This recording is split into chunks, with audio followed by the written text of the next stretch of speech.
Good morning. সবাই কেমন আছো? একটা নতুন শর্ট ভিডিও নিয়ে চলে আসলাম। আজকে দুপুরে রান্না করছিলাম আর তোমাদের সাথে একটু শেয়ার করলাম। মনে হলো একটু শেয়ার করি। এখন সোয়াবিন আলু রান্না করছি।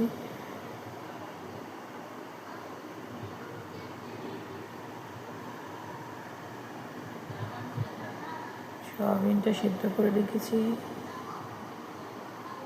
ভাজলাম। এই যে মশলা রেডি। মশলাতে পেঁয়াজ, রসুন, লঙ্কা সব দিয়ে করলাম, রেডি।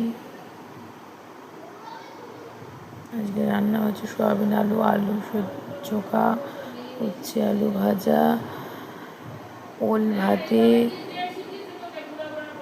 পটলের খোসা বাদাম দিয়ে বাটা, তারপরে শুক্তো আর ডাল আর ভাত। বাই।